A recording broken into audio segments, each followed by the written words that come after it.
well, I have to say is thank you to Michael Gales, who's the one who invited me to do this. And I have this idea of giving this lecture came from two desires of mine. One, to share what I have learned from observing paintings in progress. And to debunk, the second one is to debunk the notions about mistakes and how afraid people are of making mistakes.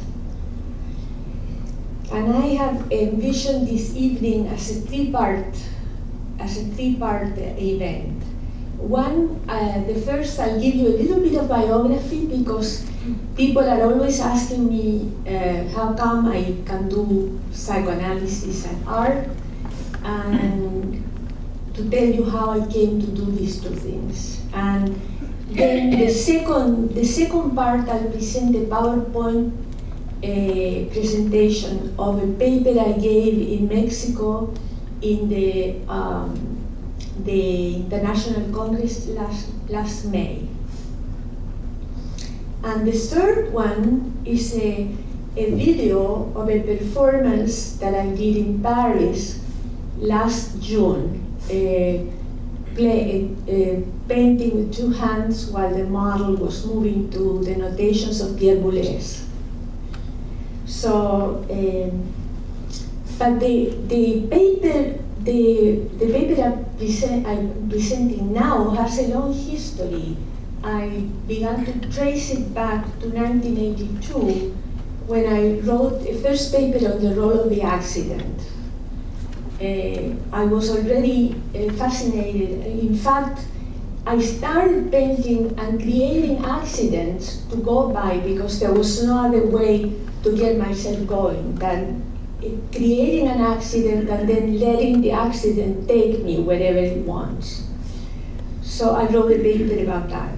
And then in 85, I wrote a paper about chaos and control in the creative process, and that paper was published here and in Paris. And the idea in that paper is that sometimes an artist finds himself with a piece of work that is too perfect or too precious or too pretty or too elaborate, and has to create a new chaos and be destructive. Something that people have a lot of trouble understanding when they start taking painting classes. You know, the idea that you could destroy something to create something is difficult to absorb. And in fact, when the painting is just too structured, you create a chaos to have the chaos guide you as to what you're going to do next. And I hope that'll become obvious when I show you the paintings in the PowerPoint part.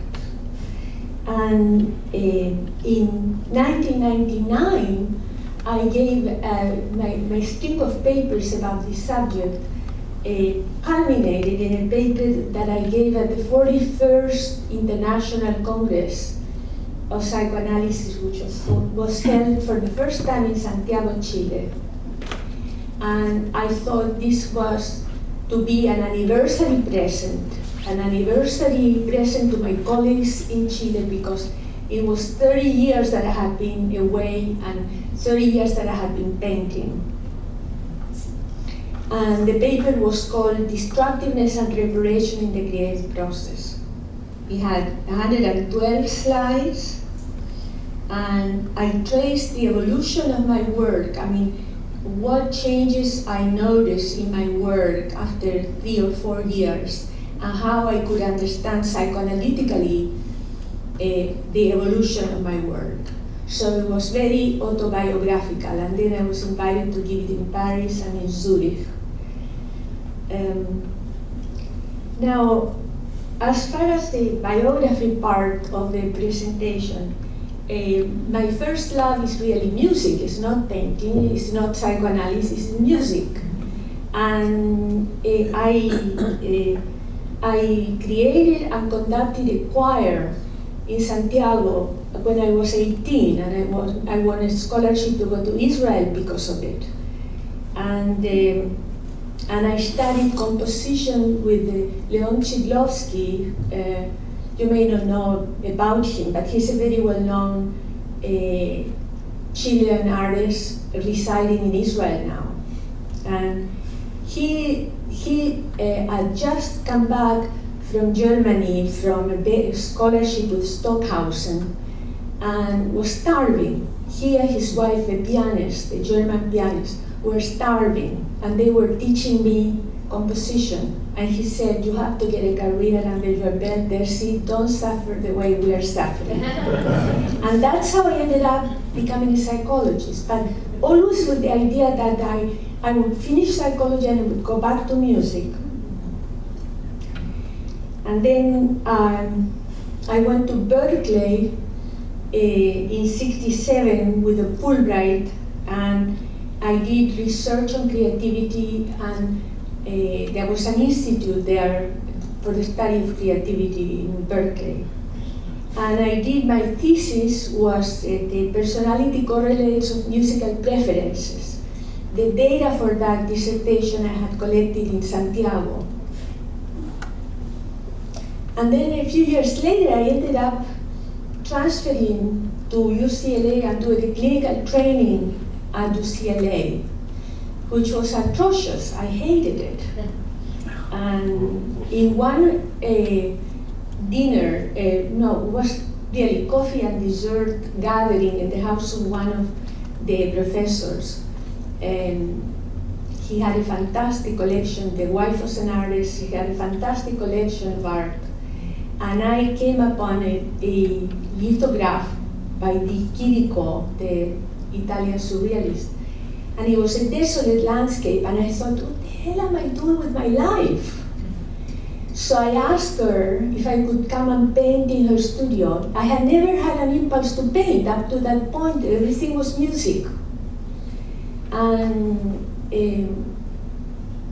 she said no, she likes to paint alone, but that her teacher might be good for me. And why don't I visit him? And I visited him.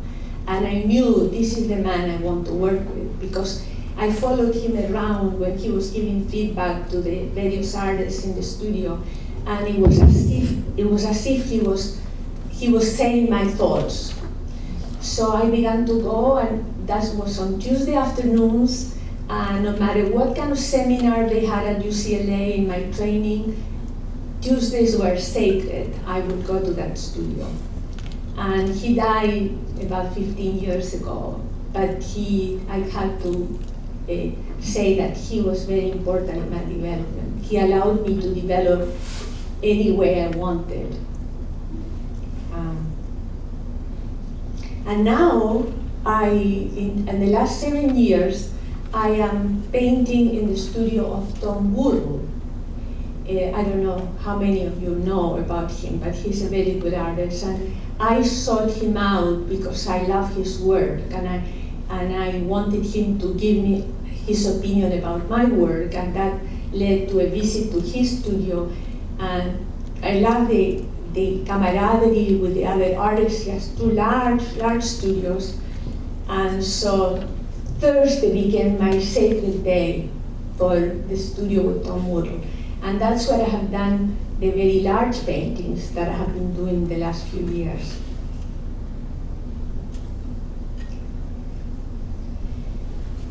And then I was doing papers on creativity, different aspects of creativity. I was seeing patients, and I was painting. And I went to psychoanalytic training for two reasons. One, that I had done an analysis in Chile for 5 years. And so I had that kind of orientation. But the other was that I longed to be the patient again. And the idea of being a patient was such a luxury, so that led me to the training. And And from then on, you know, I've been doing everything, writing and seeing patients. On Thursdays, I come home at 5 o'clock from downtown, where he has the studio, and I see 3 patients, or 2 or 3 patients on Thursday. But the day of Thursday, I don't see patients at all. During the day is my day. Now, I have written here that a dual life as a psychoanalyst and an artist is no picnic in this country, because I have to really downplay the fact that I paint when I talk to my colleagues, because then they think I'm not a serious analyst. And I have to downplay the fact that I'm an analyst to my artist friends or the art galleries people, the dealers. So now I began to bring music into my work when I decided to translate the music of Pierre Boulez's Le Marteau sans Maître, which is a piece for 9 movements based on poems by René Char, by the surrealist poet René Char. And I spoke with Boulez and I told him he had asked René Char if he could entitle the poems Le Marteau sans Maître. And I asked him if I could entitle my paintings Le Marteau sans Maître. And he said, he gave me permission, why shouldn't I give you permission? So I did these pieces, and it wasn't that I got inspired by Boulez, but I listened to the work very carefully. I took walks in Ocean Avenue, where I used to live there. And I, with earphones, I would listen and listen and listen, and then take notes, various kinds of strange notes, notation that nobody could really figure it out. And I did one painting for each of the 9 movements. And then in one of the visits to LA of Boulez, I asked him to come to my studio to see them. I had finished them. And he said he couldn't, but he said, please, I want to see them, bring them to my rehearsal. And he gave me time to bring them. And so I brought them, and to my amazement, he said, that's my 4th, and that's my 6th. And he could tell immediately which one was which, you know, based on the structure of the piece. So since then, I have been doing other music, Shostakovich, Brockman, William Kraft, Piazzolla, various, and I did that exhibition in 2003, where I showed those pieces.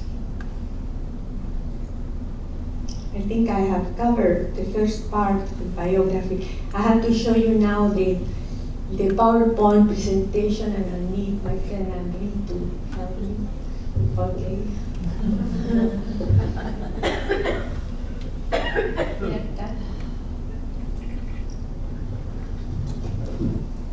Now, it threw the disc away, so I pressed the wrong button. No?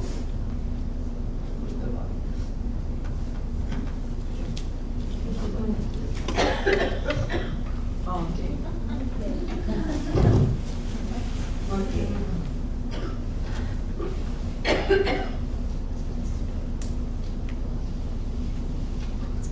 Well, you will probably recognize Francis Bacon. He says, I think that accidents, which I would call luck is one of the most important and fertile aspects of it. He wrote that in 1975. Because if anything works for me, I feel it is nothing I have made myself, but something which chance has been able to give me. I never know how much it is pure chance and how much it is manipulation of it.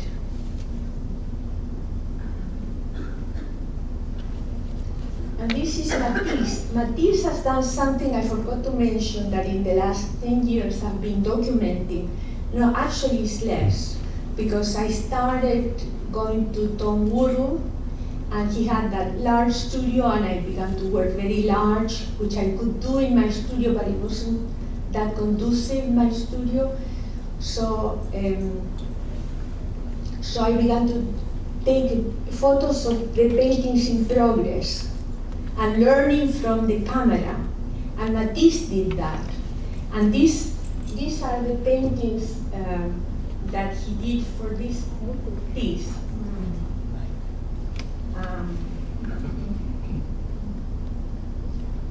And this, he used to learn where he had he wanted to see where he had advanced or regressed with each of the stages, and study them very carefully. And so much of the camera was an instrument to really locate the heart of a painting, that he exhibited the photographs together with the paintings and placed them right next to it, framed them together with the painting. And this piece he sent to Etta Kohn, one of the most important collectors, in 1935, and she bought it because of the photographs. It's in the Baltimore Museum now.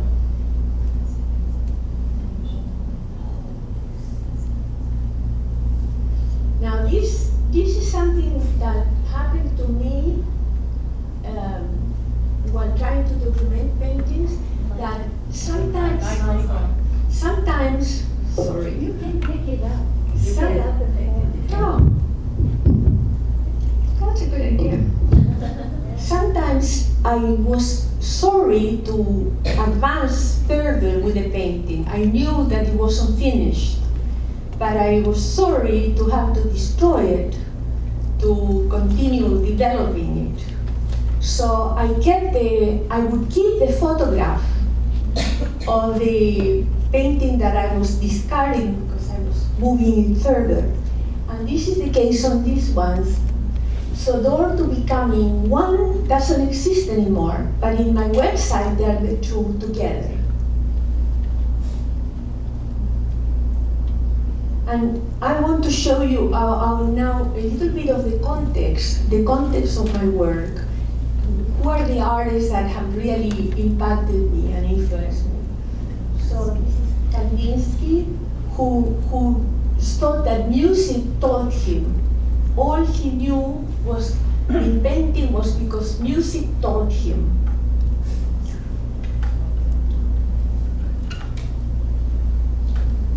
Gorky, I don't know if you saw the exhibit of Gorky in Mocha. Wonderful exhibit. He was a close friend of Mata, Sebastián Mata, who's a Chilean surrealist. And people often ask me if I studied with him. I wish I had, because I liked him. I didn't like his painting, I liked him.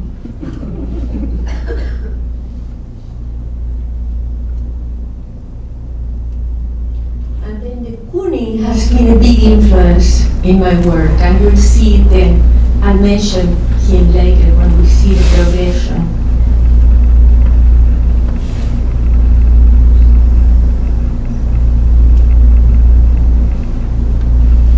I love the black and white, how he uses the black and white.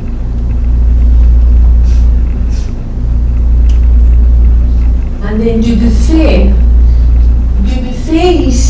has the second largest collection of art brut. Is art by people, psychotics and people that have not had any education in art.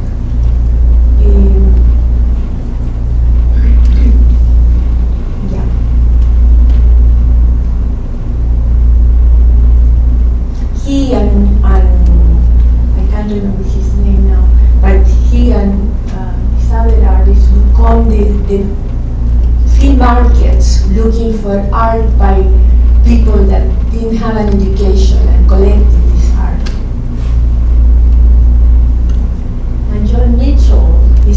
my favorite artist. She lived several years in Paris, and that's in her studio in Paris. And what I admire the most is her freedom of execution. I mean, she jumps into it with everything. So I think of her sometimes when I have to brace myself before I start a new work.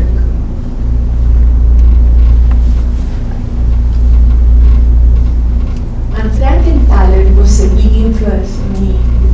The staining technique that she used. She used turpentine with oil paints on raw canvas. I also use raw canvas, but when I do stain technique, I use acrylic on water. And sometimes lately I use acrylic and turpentine and water and everything.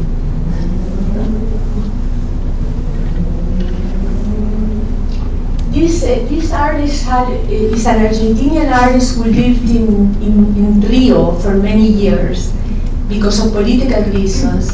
And he had an exhibition at the MoMA. And when I saw it, I was just so taken by his work. And a couple of artists who saw that exhibition told me that the work reminded them about my work. And so it's like a kindred soul. This is a segment of the whole painting is this letter to a general. And these are the sculptures. And I have done a painting, an homage to Ferrari. You'll see it later. And then this is Cy Twombly, who died recently. He lived in various places in Europe and in North Africa, and was friends with Rauschenberg and with various artists of that time.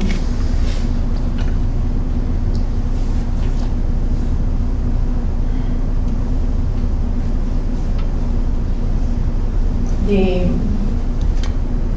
freedom with which he just lets the graphic go, very appealing to me.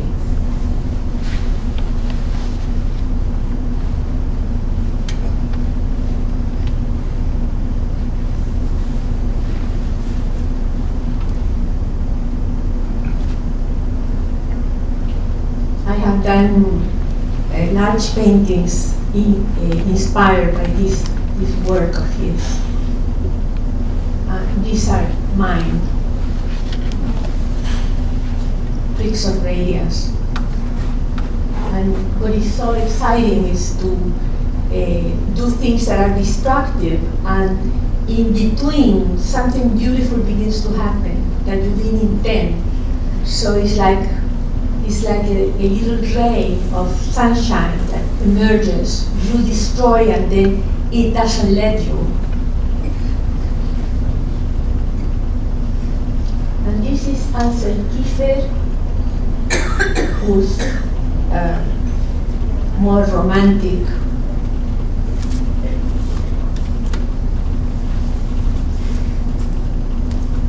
And now I'm going to show you. Let me stop a second.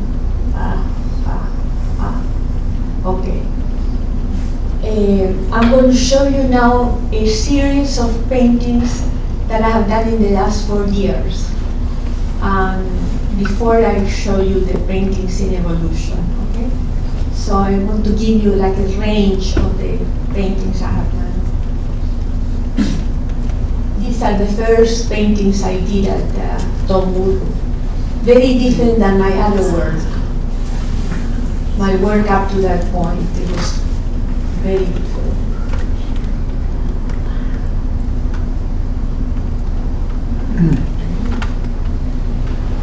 These are all 72 by 60, so they're very large.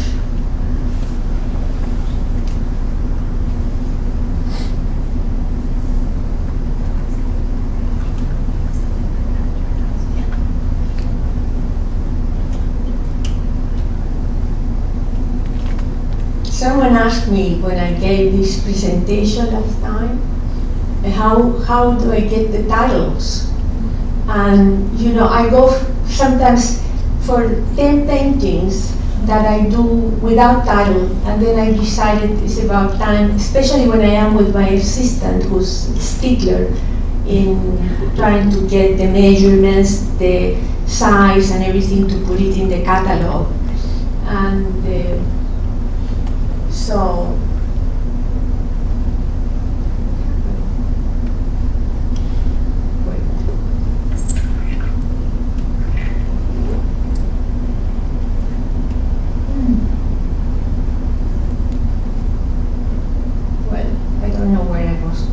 telling you something, I lost my train of thought.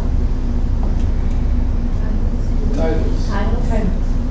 What? Titles. Making the titles, how you get. Making the titles. Okay, sorry.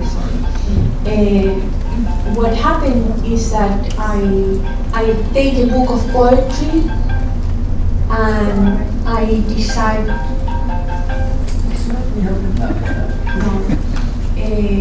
I take a book of poetry and I select several sentences that appeal to me, and then I assign some to the various paintings.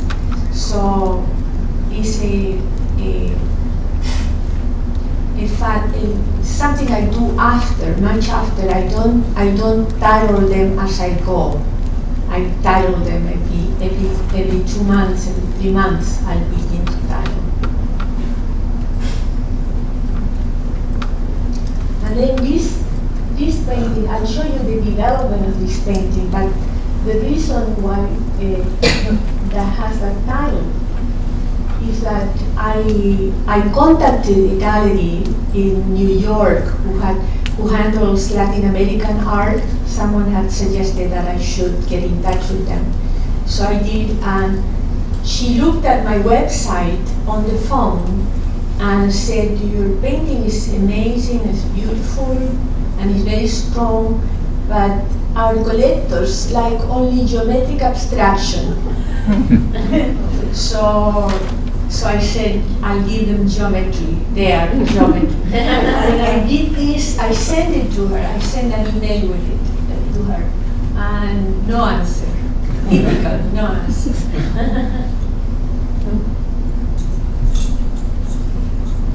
I'll show you also the development of this painting. This is the homage to Ferrari.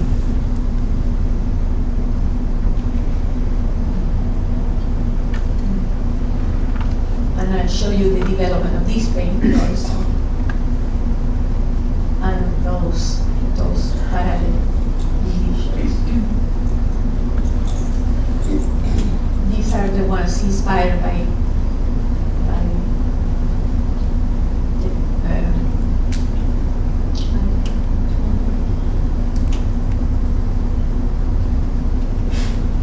This was one time I went to Tom Woodle and I had run out of canvas and I had forgotten to get a new supply of canvas. So he gave me a large piece of paper and I just fooled around with that piece of paper. It was sort of a waste of a day because I wasn't going to take it seriously.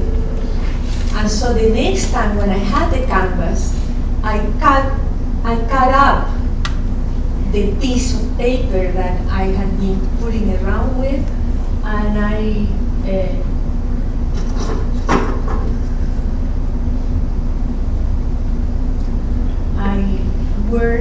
pasted them and I worked the rest of it around it. So, and I call it engorroso, which in Spanish means Collage? no, it's something that is difficult, a mess, you know, messy, difficult.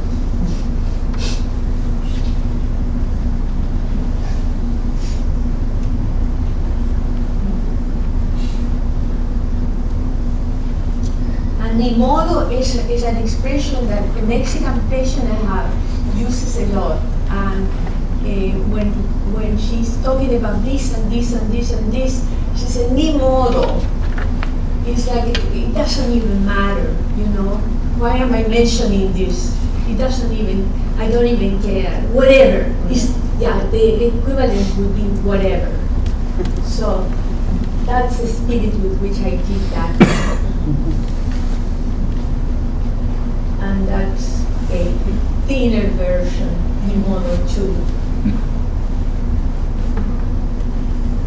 And these are paintings inspired by Boulez, but not done carefully like I did the Martosa Metro.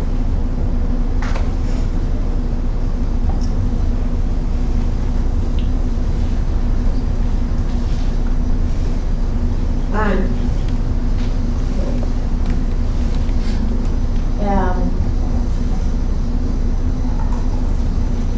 when I show you the film, the video at the end, I'll show you how I work with the Boulez music in the body of the model. But this is very different. This is just a response to Boulez music. And this is a response to Bonifoy, who's a French artist I discovered in an art magazine, and coming back from Paris, and I did this piece inspired by his piece, and I wrote it to him, and we are in correspondence now.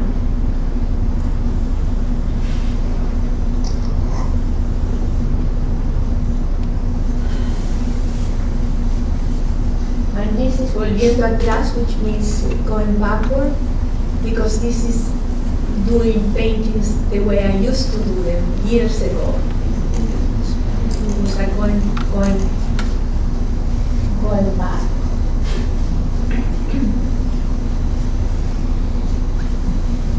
These are the most recent.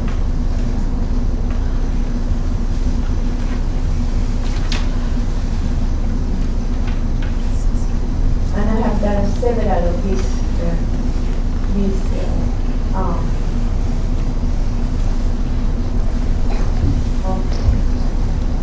Okay, so now I'll show you that sort of the list of paintings. Now I'm going to show you the paintings, the 4 paintings in evolution. This is how I started to do the homage. Yes? The microphone? Yeah. This is how I started to do the homage to Ferrari. Just applying paint, which is fairly typical of me. When I start a new painting, I just start applying paint without any rhyme or reason, you know. Creating an accident. Still doing the same thing I did years ago. Creating an accident to know what to do next, because the accident will tell me what to do next. And what I did next here is another shape up on top.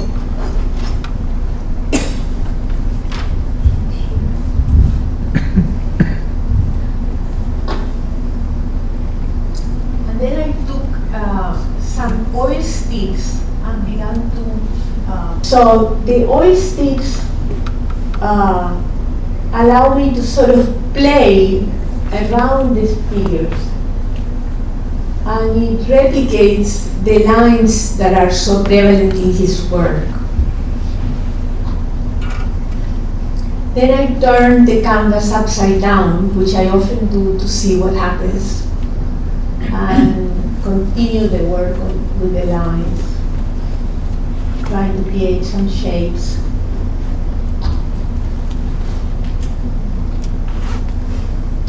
And more, creating these shapes.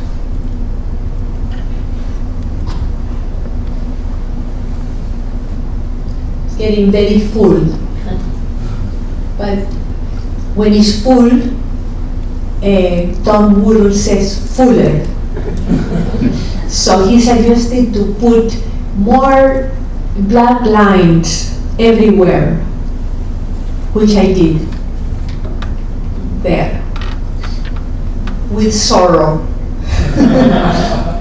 Because I felt that it was too much, it was asphyxiating the painting.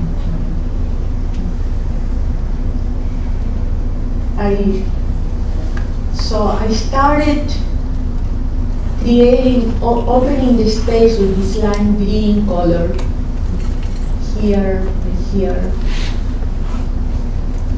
But still, these were mistakes, big mistakes with capital M.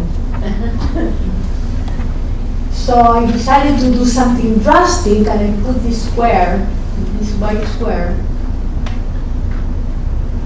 to break the monotony of all the shades. And I did some more white here and more white here, and I did a line here and here, and I let the white run over the black. And now it began to get interesting because it's not asphyxiating anymore. It has life. So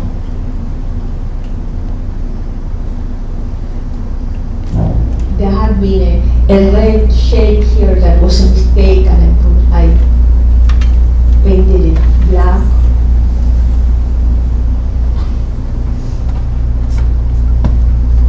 And then here I incorporated the black lines inside the white so that it would integrate everything. And here I still open spaces with the green, and then I did another white over there.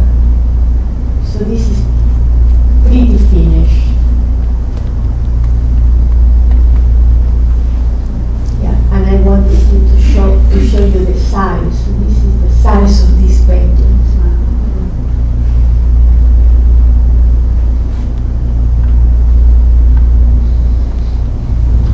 Okay, so that's one. And now I'll show you the Euclid to Lunch painting, how that developed. It started pretty much the same way than the homage to Ferrari.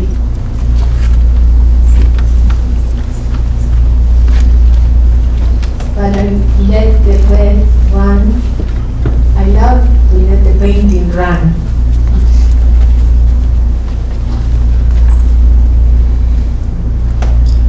And there are two slides missing in the development because I forgot to take my camera for 2 consecutive Thursdays.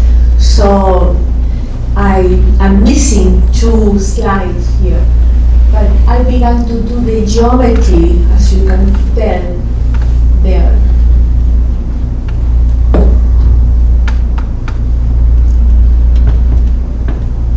And then I painted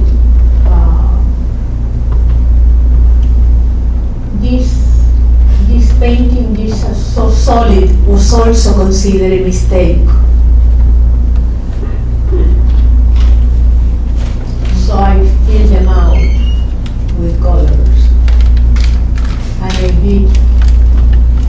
did put the similar patterns up on top.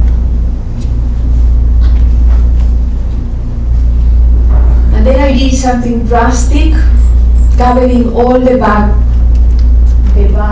backing of this with a whitewash, which was a big mistake. And I thought, where did the painting go? But you have to do these things once in a while, you know. And so I began to then reclaim some of the colors that were in I reclaimed the colors that were in those shades. And the white, I began to reclaim also the colors and do the mistake. And here you see microphone. Yeah. See how the color begin to come back, and it comes back all the way.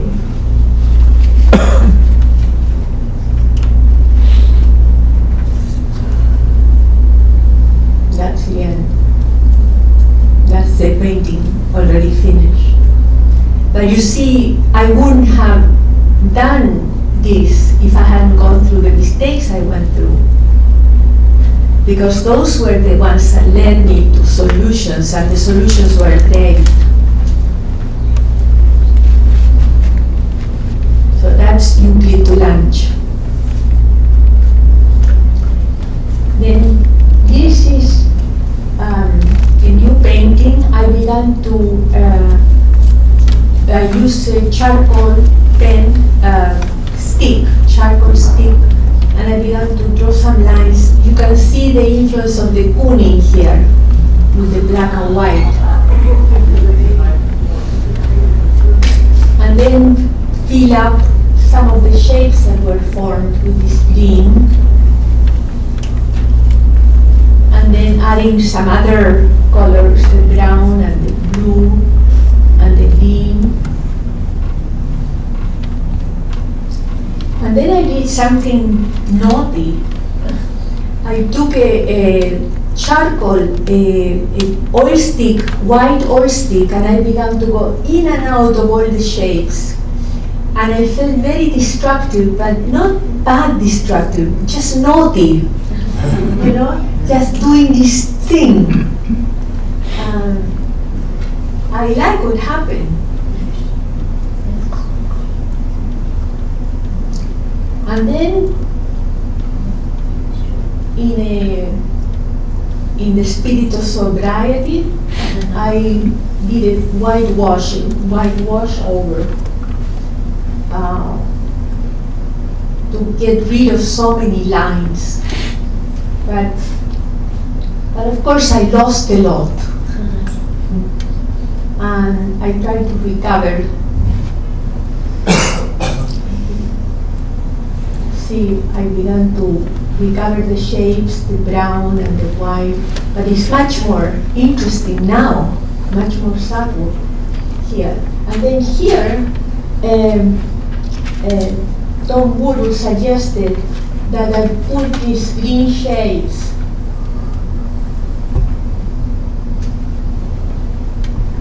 and that I give light. I give light. So the light was okay, but the green shapes were a mistake to my taste. So I deleted them.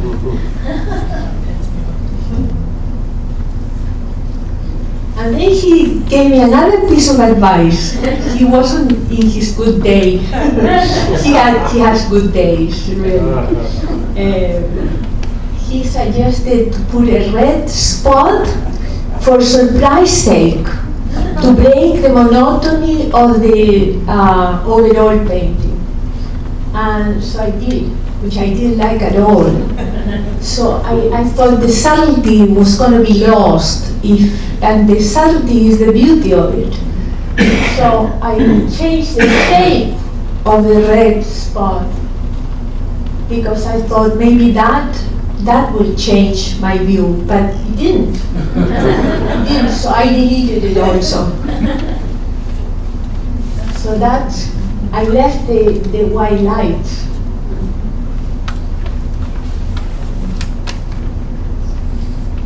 And I thought this painting, wait. I thought this painting was the best one of the large ones that I had done. I was very happy with it, and I have since changed my mind. But that's always the case. And now this one, I started like the Kooning again with the shapes.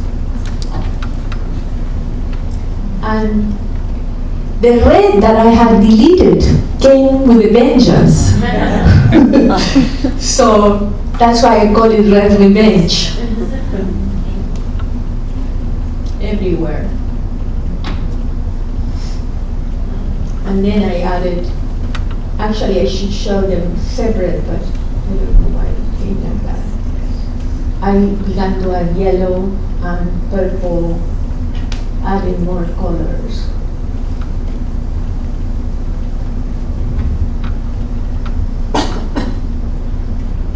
And still more colors.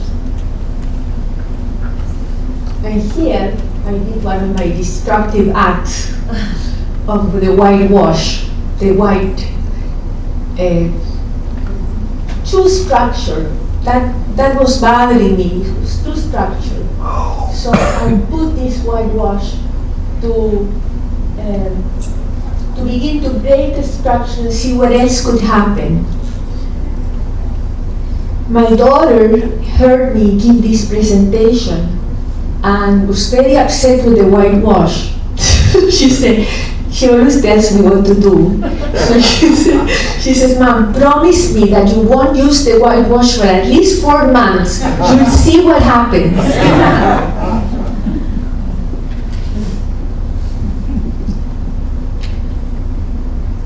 I love the light that's coming through now, that you couldn't see through in the other ones. And I began to do my naughty thing all over again here. But at the spot in the painting where the bad shape was in the previous painting, remember? I decided to do a souvenir. So I put that there. And that's the finished painting. I was wondering, when you talk about mistakes in your process, often, from my perspective, some of those paintings were done, were completed, even though you're talking about a mistake. And it seems to me that that something needs to be expressed, or from the painter. Well, I think you're addressing an issue that, of course, it has to do with my judgment when it's finished. Like the story I was telling you about my daughter said, before you did the whitewash, that painting was gorgeous. Why did you have to do something so destructive? You see, and I think it's something personal. I might respond the same way with other artists. I mean something, it's your own judgment. I think when you use the word judgment, it might be more intellectual or cognitive than the actual process that you have given us some insight into, which feels to me far more intuitive. Like an itch, or a scream, or an impetus that comes from the gut, not from the head, and looks at something and says, now I need to do whatever it is. Yeah, you're right. It is very intuitive. And you trust the process of You that have to just intuition. trust it. You have to trust your intuition. But it is a judgment. You make a judgment call. Should I stop at this point? You hear, in the studio, the Don Julio studio, you hear artists asking him, should I stop? What was interesting to me was this collaboration with your friend in the studio, which you seem to see as some kind of authority. So when he says something, you do it, or at least in the 4 examples you showed us, which is kind of unusual for me to hear. I mean, since you're a mature painter and you do it since years and years, and often it was the wrong thing he actually said. Why is it that you have a need to then do what he says, or you can't say, No, because it's sounds like good? It's like another opportunity to incorporate another accidental event. Right, but you can take it or leave it. Yeah, but I decide to take the chance. Like I take my chances many times Right. with things I do. I mean, when I do the whitewash, Right. I take a big chance. Right, but the whitewash comes from you, and that comes from outside. Doesn't matter where it comes from. I mean, to me, it doesn't matter. That's Yeah. interesting. Well, let's go back to this because this is really interesting. I go through a myriad of feelings, a disappointment when I do something that I think is for the better of the painting and it doesn't work out. I feel disappointed, but I recover quite quickly because I know that if I do X, Y, and Z, maybe I'll get out of that bad spot. And when Tom suggested the red spot, you know, sir, I didn't see the point, but thinking about his experience, he has much longer life as a painter, and I love his work and his judgment. I trust his judgment. So I said, I'll try it. Doesn't work, but it's not the end of the world because all I have to do is delete it. You know, it's not terrible. And so anything that could expand the work is welcome. You know, if it comes from Tom, it comes from Tom. If it comes from somebody else, you know, it's all right. Yeah. Maybe it was just the work that you showed, but I sense that you started from structure and then maybe it was something that you were intending to do, but you tried to destroy it as part of the creative process. And how much of that was, what's the word, overt, that you were trying? It almost seemed like methodical. You created this, if you will, pretty picture, and then you undid it. And then you tried to recapture some of the things that worked every time, at least in the examples that you showed here. And so, was that wandering or was that intentional, directional? How did you get through that? It's always intentional. It's always intentional, but it's also intuitive. It's, you know, you do it with elan, with the impulse, and you regret it. That's what I wanted to give you a flavor about what to go through. I mean, that's why people don't want to get involved in painting. You know, they know that they're in for trouble. They're going to be in for trouble. You know, if it's not with the art teacher or with another fellow artist or within themselves, you know, you experience a lot of disappointment and also the pleasures of the work when the work is working. It's so exciting. And I guess that's the parallel how it is in the psychoanalytic process. Yes. I didn't, you know, I got so involved talking to you, I forgot to mention that third part. Maybe I should go through it very quickly. You know, there is almost no mention of mistakes in the psychoanalytic literature. I comb the literature. And there is, except for Winnicott in Explorations in Psychotherapy, that he mentions mistakes and how valuable they can be, and Patrick Caseman, that wrote a book, Learning from Our Mistakes. But in his book, Patrick Caseman talks about how not to make them. The whole book is how not to make them.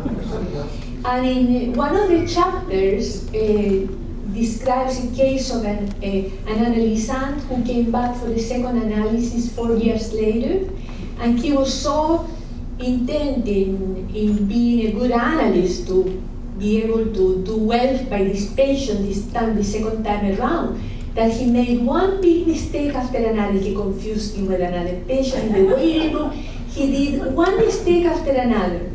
And he analyzes what happened with the mistake. And he doesn't capitalize, which was amazing to me, he doesn't capitalize on the value of what he achieved by doing these mistakes. And he discussed them, he opened it up with the patient, he discussed. So it was quite impressive, the book, but not the book he intended. Yes. Yes? As a physician, I would thinking, what would happen if Nessie was wired, you know, In the with brain? electroencephalography constantly during certain painting, or any painting. Mhm. You have an analysis of what part of your brain Mhm. was really creating that move I made, or, Mhm. or what the picture finally turned out to be. Mhm. Yeah, well, the neurobiologists will have a feast. This was a real anatomical, micro-anatomical analysis of the baby and Yeah. where it comes from. Mhm. Maybe a much different place than you think. Yes, I'm sure. Yes, excuse me. Tessie, how do you know when it's a mistake in the arts and in therapy and things like that? It's not like 1 and 1 is, 3, that's a mistake. These Mhm. kind of things are very, how do you as an artist know when you've made a mistake? Well, that's what I was trying to show you today, this evening. I mean, the process by which one reaches that decision is a judgment, but it's a judgment that takes you places. It's not a judgment that ends with a condemnation and it feeling terrible. It's a judgment that takes you, that advances the painting. So do you Yes. feel that the painting then is not, you're looking at something that is not what you wanted it to be? Many, many times when I showed you today, the painting wasn't going the way I wanted it to be. Until the next slide when I show you what I did with it. Yes. Oui. You know, I had a sense of feeling of playfulness when your art teacher was suggesting this or that, and you would try it, almost like you were dancing Mhm. together. So this aspect of playfulness, Yes. dancing together. And I just wonder if there isn't sometimes that aspect, perhaps, in working with patients, Mhm. that in the sense of not taking so seriously, perhaps, Mhm. making the right interpretation, or if you do, if you're off a bit, and the patient lets you know, Mhm. and having a more open, maybe playful isn't quite the right Mhm. word for that, Mhm. but something like that, an open attitude. So for example, if you were to say something and you let's see, like suggesting, putting a little square, and then the other person, the patient says, no. Right.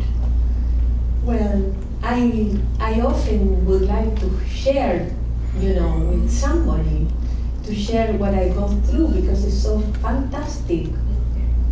The pleasure that one gets.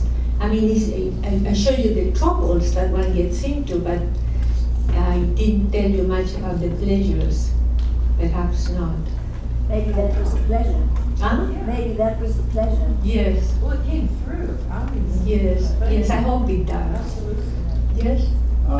There is presently at the Metropolitan Museum in New York a Matisse exhibit, which is organized in just the way you've been talking. Uh-huh. That is, it's organized in pairs or in triplets.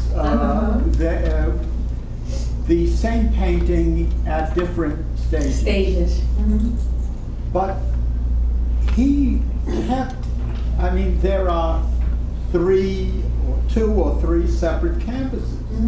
You see, it seems to me with your work, you're working with a single canvas and you rework the single canvas. He worked on separate canvases, although it was the same. No. Conception He worked on one canvas, but he took pictures of the process, Both. No, but The this is boats. not, these are not photographs. Oh. These are actual. I see. These are Yeah. actual canvases. Paintings, yes. Paintings, yes. Right. And, well, I mean, it was a very interesting way to, I hadn't seen his work organized in just that way before, but so I'm very struck by the way you're presenting your own work in that way. But I have to say that in looking at them, it wasn't always very clear that there was a positive progression, that sometimes what he regarded as the completed canvas was not as good as the initial one, or at least, in that. But that's a problem. That's an issue of the perceiver, the judger, the person. For you, I'm sure that if I took the artists that work in Tom Muro's studio and I had them give an opinion of a certain stage of my painting, they would differ a great deal. And they would bemoan the fact that I got rid of the first stage of it, or they would welcome me when I advance it in a certain place. It's so personal. Yeah. It's so wonderful to have the photographic history of each phase of the painting when it's on one single canvas. And I'm wondering if you didn't have the ability to take pictures of those phases of the work, would that alter your ability to embrace the mistakes and move on, or would there be more regret because you would never see what you had? No, I don't think the photograph changed the way I work. The fact that I was able to photograph them. No, because I was doing this process way before when I began to paint. It's the same process.